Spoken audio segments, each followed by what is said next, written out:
Hello, I'm Dr. Scott Wadier. And I'm Tommy Welling, and you're listening to the Fasting for Life podcast. This podcast is about using fasting as a tool to regain your health, achieve ultimate wellness, and live the life you truly deserve. Each episode is a short conversation on a single topic with immediate actionable steps. We cover everything from fat loss and health and wellness to the science of lifestyle design. We started Fasting for Life because of how fasting has transformed our lives, and we hope to share the tools that we have learned along the way.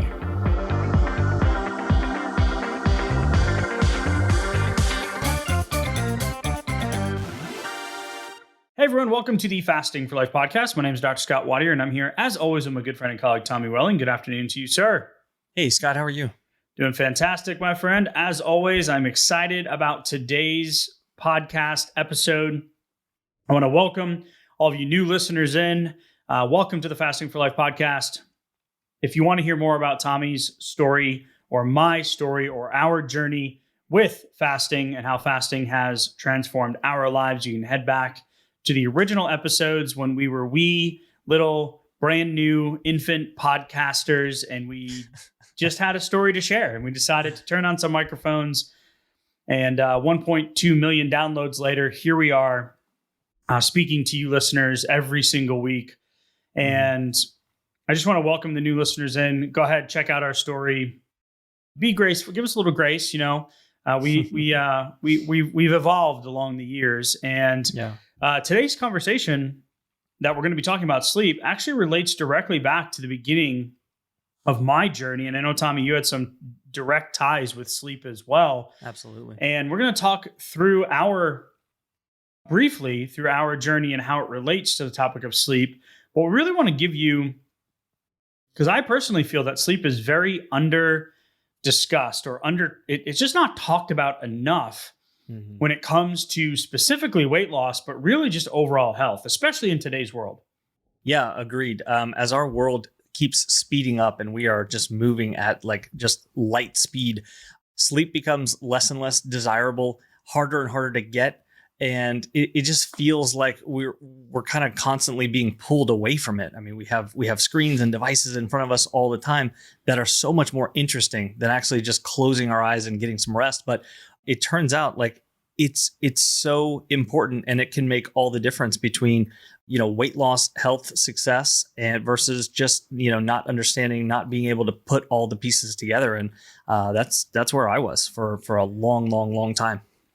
So let's define some terms and just go over some basic numbers and stats and then set the stage for the conversation about sleep.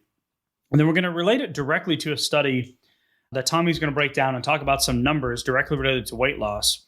But then I also want to zoom back out and talk about how sleep is an integral part of having a healthy metabolic state or being metabolically healthy, so to speak. Mm-hmm. And we've done podcast episodes on it. It was a big research analysis that came out, I believe it was in 2021, late 2021. We did an episode on it where it said that only about 12% of people are actually metabolically healthy.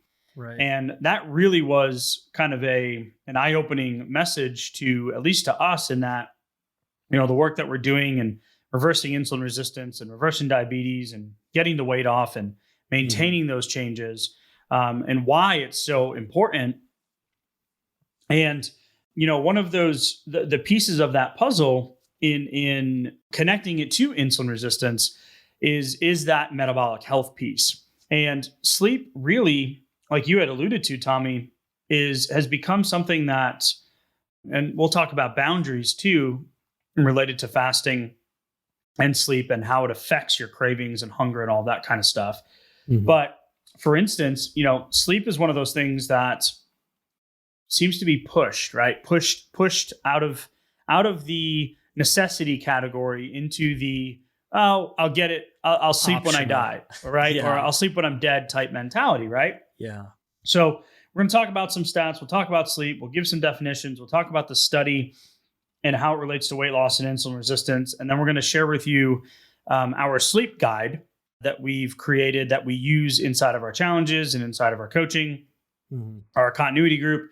This is something that we created that's going to help you be able to go home today, or if you're driving or listening, or maybe you're already at home, literally go make these changes in your house or plan tonight for tomorrow morning, or literally be able to do one or two things now that can start working on this sleep problem. And it's one of the coolest things that we hear with people that have been working with us for a while when they say, you know what? I can't tell you how much better I'm sleeping 2 years down the road or 6 months into my fasting journey. And it's awesome to see that like when you pull the blinders off, because you really don't know how bad you sleep until you start sleeping well. Ooh, that's a good point right there. That's one where a couple of years ago, you probably couldn't have told me that with me actually like taking that in, internalizing it, and thinking about that in a way that I could do something differently. Because I was always looking at sleep like, well, it's kind of a necessary evil. That was the label I would have given it. I would have said, I'll sleep when I'm dead, or I just don't need that much sleep. Like, no, I'm different. I can function on less sleep. You know, if I get 4 hours, I'm going to wake up the next day most of how I would be, even if I got 8 hours. I would definitely slide by on like 5.5 hours, easy, multiple nights in a row. If I needed to pull an all-nighter, like during college, I got in the habit of doing that. I could pull that off whenever I needed to. No big deal, right? Turns out there were a lot of reasons why I wish I had had a different perspective, but that's how I looked at sleep. And so it was in the optional category for me for sure. Yeah, and right now it's actually optional for me, as we just had our third child. And I slept on a mattress in our closet due to some circumstances, and I just needed a night. Like I was like, no, my wife's like, go, I don't want you too far. You know, we're 5 days into this when we're recording this episode. And I'm like, all right, so this is the fix. And I was able to get a good chunk, and I woke up feeling a lot better and more rested today. But for you protected clarity, sleep. You protected sleep right there. I did, but I still didn't get enough because I was up later working on some things that I thought were more important than my sleep. So I created a short-term sleep deprivation, and severe sleep deprivation can be defined. Look at this transition or segue. Can be defined as getting 4.5 hours of sleep per night or less. And now we're not talking total sleep. I mean, we're not this number can also, you can go down the rabbit hole here and start dissecting like the different sleep cycles. And that is not what we are. Okay. That's not what I'm doing. Dr. Rebecca Robbins, she's incredible. She has a lot of great research out there about sleep. She's someone that I go to if I need to, I've asked her questions on Instagram and she's responded with some guidance. So cool. She's incredible. She is the research sleep specialist. Okay. Yeah. So what I'm saying here is sleep deprivation, severe sleep deprivation, less than 4.5 hours of sleep per night. Okay. So that's going to change some people's perspective. Now we want uninterrupted sleep too. We don't want this constant awake, sleep, awake, sleep, awake, sleep. Yeah. And I'm going to give a real basic definition of what sleep deprivation is, not in the severe category, but in the average category. But the sleep needs, and I know you wore this as a badge of honor, Tommy, and I did as well, going through college, working in the restaurant industry, being up late, up early, consistently pushing the envelope and thinking, that I was going to get ahead by operating in those gray areas, right? So when we're looking at different sleep needs, 0 to 3 months, all the way up to 17 hours a day, right? So I would love to have a retreat. We're going to do a fasting for life retreat, 7 days. We all sleep for 17 hours. And you're going to lose 10 pounds because that's how important sleep is when it comes to weight loss. So now we're looking at, let's say, 14 to 18 years of age. So adolescents, 70% of adolescents do not get enough sleep, and they need 8 to 10 hours. Yeah. So if I go back to my sports schedule, my after school curriculum, my homework, no, I was getting maybe 6, right? Maybe on average. There was a lot of nights that I was less than that during such an important time too. Like think of all the growth cycling, development, that needed to happen too. Neural brain growth development stages, right? So, and then as we get to 25 to 45, 45 to 60, and 70 to 90, we really all need about 7 to 9 hours. So there's a misconception out there that, the older you get, the less sleep you need. Not technically. Now, some people are different. And everybody's metabolic fingerprint's a little bit different. So I know Elon Sure. Musk, I think he came out recently. He was like, yeah, I sleep six hours a night and I can function and do all the things that I do on 6 hours a Right. night. And I remember the interview being like, wow, that's actually a lot. I thought you were going to say like 4 Right. because he's, he does a lot of stuff. Right. Or like, you see these posts on social media, like, Jeff Bezos, he sleeps 8 hours a night and gets up at 9 a.m. every morning or whatever. And I'm like, oh man, I want to get up at 9 a.m. every morning. So 7 to 9 hours is really from 25 until through our 90s. Mm-hmm. But we don't typically, I know me personally speaking, so I started messing this process up in high school. Right. And then through college years, and then I started multiple businesses. I was in clinical practice. I got married. I had kids. So guess what? Your sleep sometimes gets pushed to the outer limits of necessity because of all these other things that need to be cared for, looked after, or taken care of. And we're really undermining the natural healing process and the weight loss capability and the metabolic flexibility by not following these categories.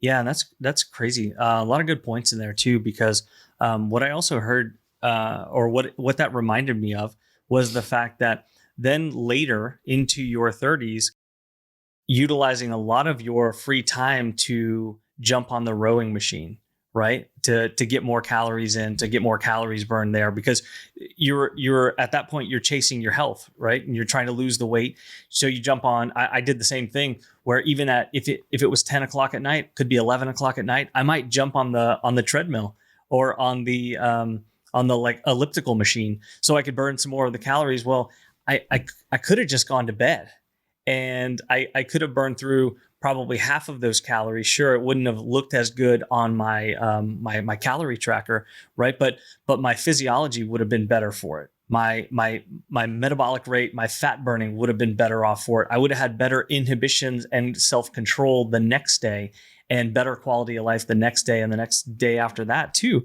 Whereas I was focused on trying to get the calorie numbers to fit in. And then think back to your Sunday afternoon example where you're doing all the meal prep, right? How much time does that take? Where you're literally prioritizing the things that you're thinking are going to get you those pieces of the health puzzle back, when you could have been prioritizing the sleep that would have been central to the healing process right then. And as we're going to see, would have probably made a noticeable difference over time in your actual caloric intake and body composition too. I know of a colleague who is a functional medicine provider who works in the blood sugar, diabetes reversal type area, right? Arena. Yeah. Balancing hormones, reducing insulin resistance, fasting, all of those different things, right?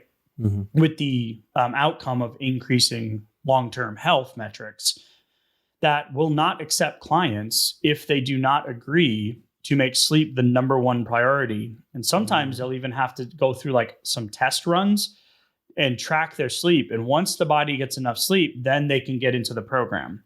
Yeah. And I know there's some challenges out there too, weight loss challenges. These, I saw this at the beginning of the pandemic, and it was lose the weight, right? Lose the COVID-15 or whatever they were doing strategically marketing to it, right? Right. And it's a 5-day challenge, but it was a sleep challenge. There were no food recommendations, no workouts, nothing. It was literally increasing their sleep to then result in a better functioning physiology, which then was allowing the body to drop the pounds. And for definitions, because we talked about severe sleep deprivation, but sleep deprivation is defined as not obtaining adequate total sleep. So then people are going to say, well, what the heck's adequate total sleep? For 25 to 90, it's 7 to 9 hours. Now, if I slept 9 hours tonight, I would wake up tomorrow and be in a complete brain fog. I am good and I feel good. And my cravings are good. And we'll go into the connection to insulin resistance and all the metabolic stuff here in a second. It is usually in that 7 to 7.5 hour range. Because we know that one night of less than 4.5 hours can have a 2 week effect on your physiology, your metabolic physiology, and your sleep patterns. So I know if my kids stay up late and they don't get their 10 to 11 hours a night right now, because they're in the 3 to 5 range, sometimes 12, that they're going to be off. They're not going to be the same. They're going to act differently. They're going to ask for more desserts and snacks. They're going to be, the little terrorist minions that we talk about, right? Yeah. And we prioritize sleep as a family, right? So I'm definitely the black sheep in the family when it comes to sleep. Everybody else is really good at it. I'm still learning and improving. But the Whoop, that is, so Whoop, if you're listening, come sponsor the show, because we don't have any sponsors, but we would love to have you. And it's transformed my understanding of what the heck I'm doing when I choose to not prioritize sleep. Yeah. So it's going to be a little bit, my point of saying that is it's going to be a little bit different for every individual, but sleep deprivation is just not obtaining adequate total sleep, 7 to 9 hours. That's it. So that transitions perfectly into this sleep study that, Tommy, you kind of unpack some of the numbers here. And if we're talking and relating it specifically to weight loss, and then we'll go into the insulin resistance piece, it was kind of mind-blowing. Yeah, it really was. I wish I could go back in time. I say this a lot because it's so true. I wish I could go back in time and see this data so clearly, because during the time when I was accumulating weight year after year after year, what I was thinking about sleep was, no, it's not really in control. It's not central to my weight or to my health. But that's absolutely not the case. And it really is central, and the data backs it up in a really interesting way. The bottom line for it, people who are overweight, who routinely sleep less than 6.5 hours each night, eat about 150 calories per day different. And when they just get a little bit more sleep, about an hour to an hour and a quarter of additional sleep, that bridges the gap right there. And those numbers really add up over time. So to kind of break down the study a little bit here, what they did was they took overweight individuals, people with a 25 to 30 BMI, and split them up into two groups in over weeks and said, okay, either keep doing what you're doing, eating stays the same, sleep stays the same, just keep doing what you're doing. We're just going to track the results over a 2-week period. And then the other group was, hey, we're going to help you sleep a little bit better to get up to 8.5 hours of sleep per night, but they're going to leave them in the group. They're not going to do any further intervention. They're just going to help them work on their sleep habits just a little bit so they can get a little bit longer sleep. And what they found was astounding, because the difference that separated between the two groups over just a 2-week period really, really adds up over time. You're talking about 150 calories in one group and 100 calorie difference in the other group every single day, difference in consumption, with no change in metabolic rate, no change in what they were actually eating from day to day, but just having a little bit more time, a little bit less sleep, a little less rest, a little less inhibition, right? And these things just add up to, just a few more bites.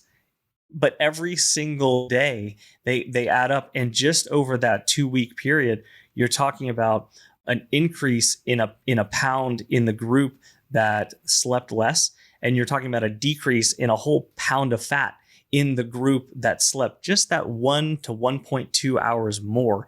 So you're talking about now over a 2-pound difference between those groups in just a 2-week period. And we can see how that is just that adds up. Like, that's a snowball effect right there.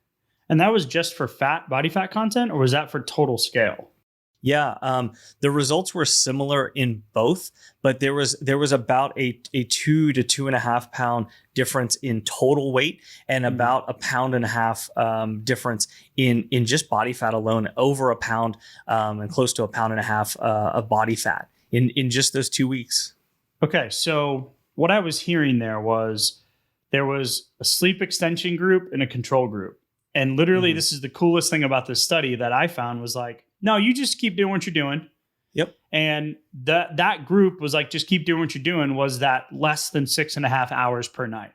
Mm-hmm. Right. Yeah. So I fell into that category, and still fall into that category quite often. Yeah. So annoying.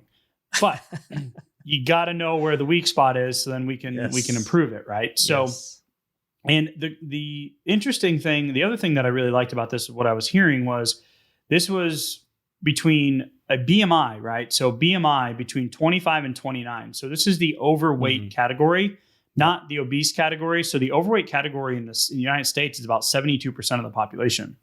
When you factor in that category and the obese the obese category as well. So we're looking at the majority of people out there. So this was a good reference range for me of 21 to 40 years old, right? So the people that are most likely at any given time, 50 to 60% of the population is actively trying to lose weight, right?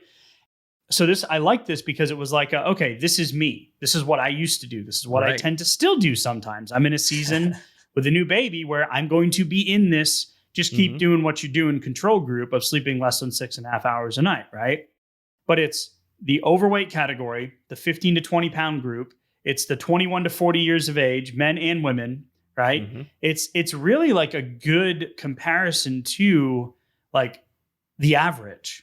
Right. The average person that's probably listening or came to fasting to lose some weight, right? So the last takeaway, man, that just smacked me in the face from this was when the previous research linked each hour of sleep reduction relative to 7 hours of sleep, right, to a 9% increase in obesity risk.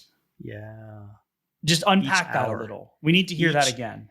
Each hour that you slept less than those 7 hours was a 9% increase in obesity risk. And that continued for each hour that you added to that. And so what that 9 did was, so if you went from 7 to 6, 9%, 6 to 5, 9%, 5 to 4, 9%. And just one night, right? One night of less than 4.5 hours is detrimental. And then one night of less than 7, or in this study, they were doing the 6.5 mark, is a 9% increase in obesity risk. Yeah. It's incredible. And it's cumulative. And like the thing that I didn't understand for those times when I pulled an all-nighter, or I did have one of those like less than 4.5 hours, like the more extreme, kind of nights, was that if you, with a little bit of deliberate effort, you can get right back on track. It might only take you a night or two to really get that back, but you have to be very intentional about it, because when you start looking at the stuff that says, well, you're off track for 2 weeks, like that's detrimental. That's because it doesn't just correct itself, quickly, like accidentally. You have to be really intentional about getting that back on track, right? This was the thing that Whoop has really opened my eyes to. Again, Whoop, if you're listening, reach out, info@defastingforlife.com. Right. It was that it tells you, hey, you screwed up last night. Now you need 9.5 hours in bed tonight to get caught up from just yesterday. And I'm like, eesh, okay. Not sure when that's going to happen, right? So making it a priority and putting those boundaries around it, just like fasting, is something that we have to do to see a consistent result over time. But I can't get over the fact that the control group compared to the sleep extension group, the group that was sleeping more, the sleeping group had a 270 calorie less consumption per day. Yeah, there was a wide gap created between those two groups. It added up to 270 calories per day. There's so many studies that point to similar data on this, and you start doing the math on this, even a 200 calorie per day difference, which is what we find in that 5 hour per night group. That's 0.4 pounds a week. That's 1.7 pounds of fat per month, and over 20 pounds of fat in a year. And even when the results are like 150 calories per day, you're over 15 pounds of additional fat per year. That's adding up. That makes it to where, regardless of eating all the right stuff or tracking all of the calories perfectly, and not knowing why the numbers just don't seem to be adding up, or the scale's still not moving, like this starts to really explain why you can have a good fast and a terrible night's sleep and go, well, I thought the scale would be down today. Like, what happened? Like, we've even seen some people 36-hour fast, and what it didn't drop at all. Well, how was your sleep last night? Oh, it was terrible. Well, that might be the exact reason for it. Because you go into like a water retention, your glycogen stores are going to stay fuller longer. Metabolic rate takes a little hit temporarily, and all of a sudden you're in more of a stress mode rather than a it's okay to burn mode, right? Like your physiology is different. And if you go out there into the weight loss world, the industry standard message that you're going to hear about healthy weight loss is about 1 to 2 pounds per week.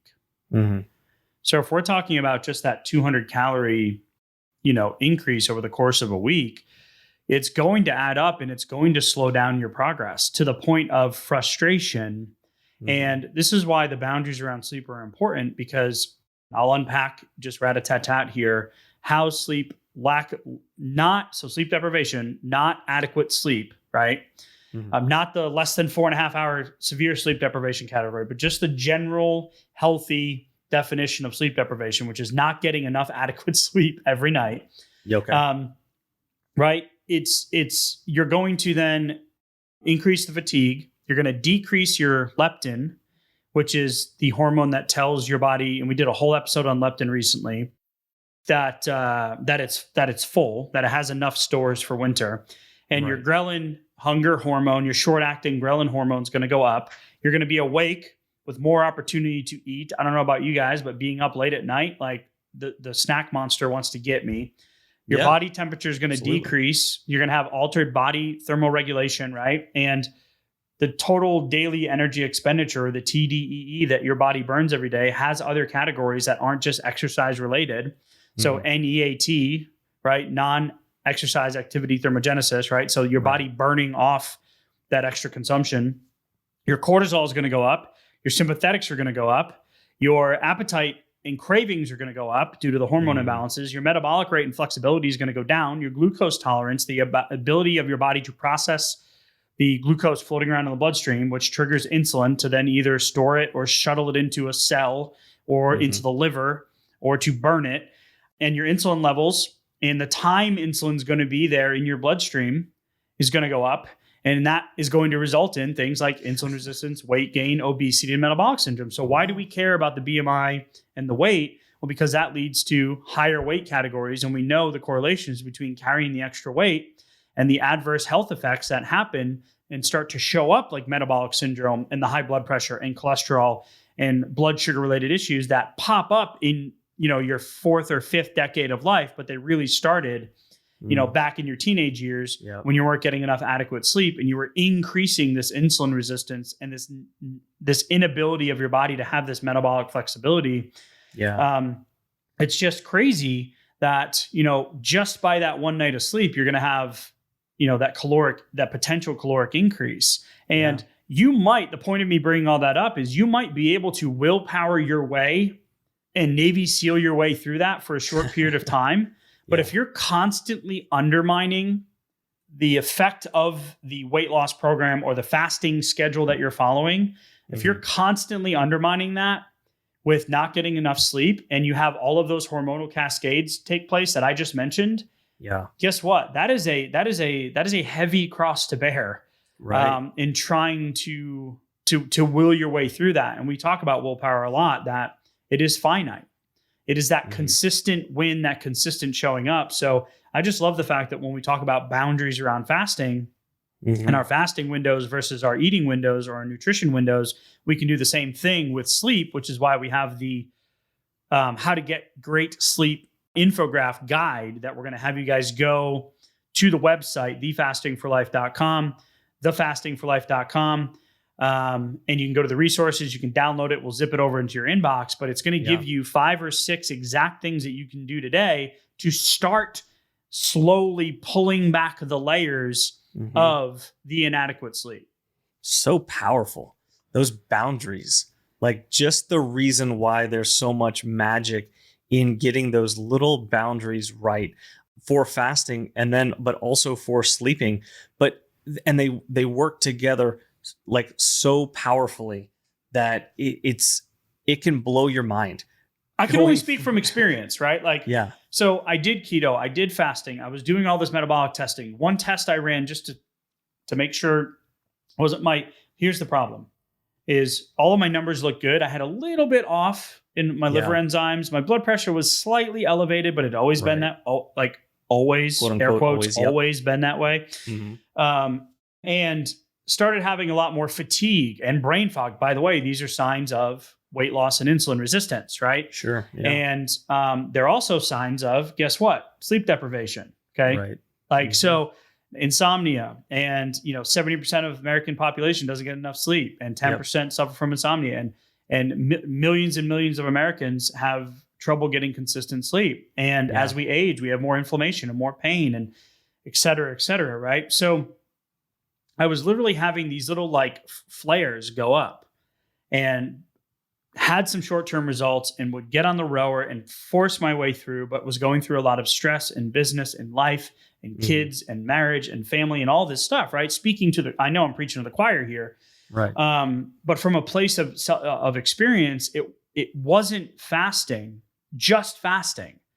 I shouldn't say just fasting. It wasn't just fasting that got me to make the lifestyle changes that then made me a better husband and regain my health and completely change the trajectory of my life. It was focusing on the stress and the sleep, to the point where my wife and I would do these programs together, right? And she's an overachiever and she crushes it, and different scenario, different situation, right? In terms of insulin resistance and she doesn't how her body responds. Yeah, how her body responds to the macros and the working out, et cetera. We would do these programs together. I remember we did this one once. It was called the Dolce diet, and Mike Dolce, and we were doing all this stuff. And I've mentioned this before, but I would know that if I woke up and had a poor night of sleep, like if I was up for a couple hours in the middle of the night, or I was up a bunch of times, like I knew at weigh-in the next morning that the scale was either going to be the same or go up. I could have done everything perfectly. I could have worked out perfectly. I could have tracked all my macros. I could have gotten my exercise in, gotten my steps in, did my meditation, gone to bed on time. And if I had a poor night of sleep, that scale would be the same or go up the following day. Yeah. And that's when it hit me. Okay. Like, you got to do something about this. And fasting was really the first step to start to allow me to feel better and have the energy and the focus to start working on sleep and stress and all the other pieces that come with this. So speaking from personal experience, it was a huge eye opener. And this is one of the first resources that we ever made for our challenges was this How to Get Great Sleep guide. Because we want to begin with the end in mind, which is getting the long-term result of sustainable weight loss and health, and not just be constantly stuck on that yo-yo. Yeah, and that's the cool thing when we start to see a little bit of fasting results, and then when we maybe don't see the results during a certain fast, and then we go, wait a minute, but I did everything right? Like why didn't the scale move that time? And now maybe I hold start on. to Was understand. Was it the dinner roll I had? Yeah. Was it the evil insert bad food here? Was it the decision I made? Was it did I not fast right? Did I not calculate the time fasting, right? Yeah, is fasting not working for me, or is it not going to work for me? Right. But if we take a look and go, what was my sleep quality last night? Did I get good sleep? Did I get enough of it? Because that can be enough for your body to go, well, we didn't have the time to heal. We didn't have the time to get more efficient the next day, to regenerate any of the cells that we used up yesterday. So we're not working quite as hard today. We didn't get through all the glycogen or get into as deep a ketosis state yesterday or today either. So I think that everything here is like we can start to put some fine points on why sleep is so important, not just this whole like this pie in the sky idea of sleep is good, right? Yeah, but why does it matter? It matters because it affects the body in very tangible physiological ways, and it also opens up an opportunity for boundaries to become very blurred and very slippery, and just to provide an opportunity, just the physical opportunity of a vacuum for some more calories to come in, less efficient on the burning side when they go out. And we have an opportunity here to put a couple of boundaries in place that support our fasting and our fasting lifestyle and will accelerate those results and allow us to like bear the fruit of our results on the fasting side too. So I love this conversation and the resource as well. Yeah, and I want to make sure, because I still suck at this, full transparency. This is not something that I'm good at. Okay. Me being able to like push sleep into the gray area and just say, no, I'll get it done. No, I'll work harder. No, I'll do X, Y, or Z for the family and my wife. Right now, we're, obviously I'm in full support mode with having a new baby at home. And, so yes, I'm not good at this. So just having this conversation and the whoop and the realization of where I was to where I am now, and the fact that we say this and we mean this truly, that we are on this journey with you. Yeah. This fasting for life, the name of the podcast, the name of the website, thefastingforlife.com, was by design, because this is a fasting lifestyle and a fasting journey, which results in better health and better quality of life. And today's conversation about sleep is one that obviously for us, Tommy, has been something that hits very close to home. So as we wrap up today, how to get great sleep, you want to go to the website, thefastingforlife.com. You can click the link in the show notes. You can type it in or try to voice dictate it on your iPhone. But for me, that never works out. Go to the resources tab. We'll zoom it over into your inbox. And these are things that you can put into your day-to-day life. And I just want to encourage everybody that you got to start somewhere. So pick one thing tonight. Just simplify it. If you've been off your fasting journey and you're struggling to keep that momentum, go check out the resources. We've got some other cool resources for you there as well. The Fast Start Guide, which will help you get back on track, which now comes with 20 minutes of video support also. So cool. Tommy. Yeah. Great conversation, sir. I appreciate it as always. And we'll talk soon. Thank you. Bye. So you've heard today's episode and you may be wondering, where do I start? Head on over to thefastingforlife.com and sign up for our newsletter, where you'll receive fasting tips and strategies to maximize results and fit fasting into your day-to-day life. While you're there, download your free Fast Start Guide to get started today. Don't forget to subscribe on iTunes, Spotify, or wherever you get your podcasts. Make sure to leave us a 5-star review, and we'll be back next week with another episode of Fasting for Life.